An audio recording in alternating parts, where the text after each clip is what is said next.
Bonjour, c'est Martine Gaillet de Strasbourg. Bienvenue à notre rendez-vous hebdomadaire à votre santé. Un ulcère gastro-duodénal est une perte de substance de la paroi de l'estomac ou du duodénum qui est le vestibule de l'intestin grêle. Les trois premières couches de la paroi sont la muqueuse, c'est la couche sécrétoire, la sous-muqueuse, conjonctive, puis la musculeuse ou couche musculaire. Un ulcère est un petit trou, mais non traversant, qui atteint la musculeuse, à la différence de la simple érosion qui s'arrête à la muqueuse et de l'ulcération s'arrêtant à la sous-muqueuse. Un ulcère peut être aigu ou chronique.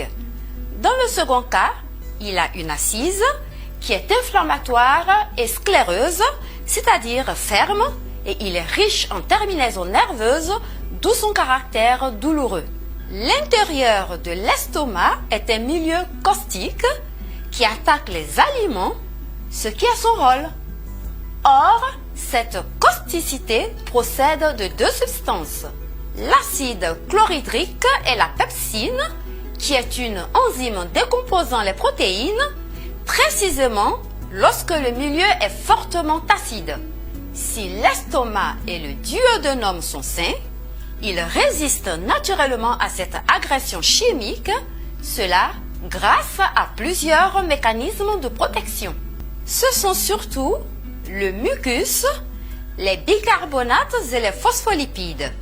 Ils sont stimulés par les prostaglandines, mais si cette protection se révèle déficiente en un point précis de la muqueuse, cela va permettre la formation d'un ulcère. En somme, il existe un équilibre naturel dans l'estomac entre la causticité et la protection de la paroi, mais cet équilibre est fragile. On peut distinguer deux groupes de circonstances favorisant la formation d'un ulcère. Premièrement, c'est d'abord et avant tout l'infection à Helicobacter pylori. Il s'agit d'une bactérie cylindrique ou bacillaire qui mesure quelques millièmes de millimètre. Son nom de genre Helicobacter est dû à sa forme spiralée. Elle est mobile grâce à plusieurs flagelles et son type respiratoire est micro-aérophile, ce qui revient à dire qu'elle ne peut vivre que lorsque l'oxygène disponible est en quantité minime. De plus, elle est douée d'un pouvoir enzymatique particulier. Elle produit de l'uréase qui décompose l'urée en deux molécules, du gaz carbonique et de l'ammoniac. L'urée peut provenir de l'alimentation ainsi que d'une production par la muqueuse. L'ammoniac a deux effets. Elle est toxique pour l'estomac et surtout, elle est alcaline, ce qui atténue localement la forte acidité gastrique. Il résulte de toutes ces propriétés qu'Helicobacter pylori est bien adapté au milieu gastrique, pourtant très hostile, et c'est la seule bactérie connue qui le soit. Or, certaines souches ont de surcroît le pouvoir de sécréter une toxine pathogène pour la muqueuse gastrique. En pratique, Helicobacter pylori est une bactérie qui colonise très fréquemment l'estomac et qui ne disparaît pas spontanément. Elle est responsable au minimum d'une gastrite chronique sans symptômes, mais elle peut déterminer un ulcère et parfois un cancer. Je vous invite à regarder ceci. Helicobacter pylori est une bactérie qui colonise l'être humain et les primates non humains, qui a été découverte très récemment, puisque ça n'a fait que 30 ans qu'on a mis en évidence l'existence de cette bactérie qui colonise l'estomac d'environ la moitié de la population humaine mondiale. Helicobacter pylori se transmet entre êtres humains, en général au sein des familles, et l'acquisition se fait principalement avant l'âge de 5 ans.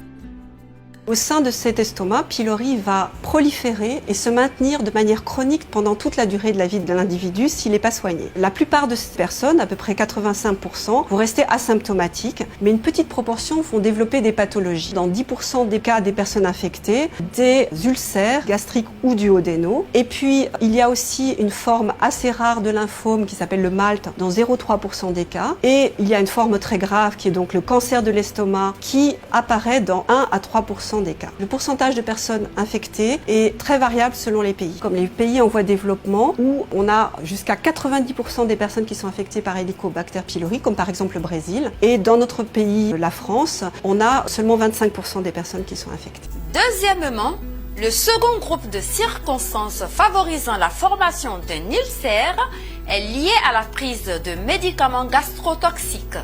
Il s'agit des anti-inflammatoires non stéroïdiens ou AINS et de l'aspirine.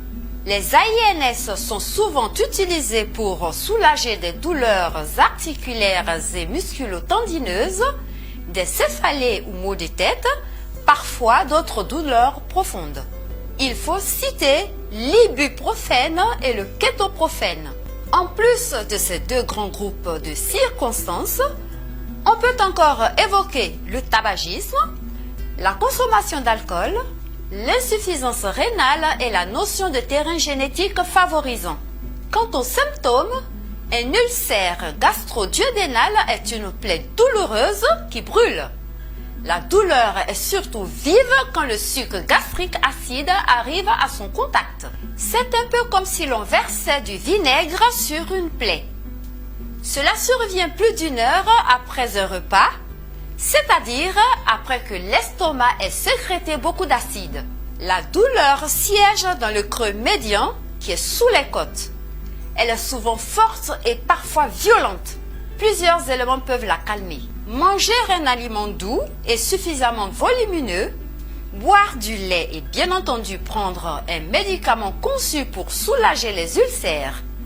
L'ulcère gastro-duodénal dure des semaines.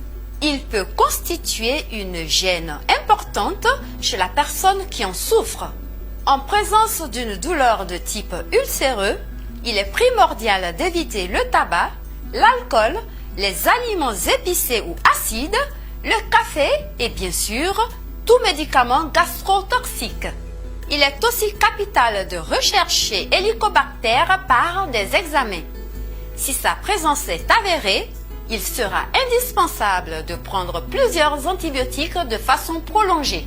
Je vous remercie de votre attention.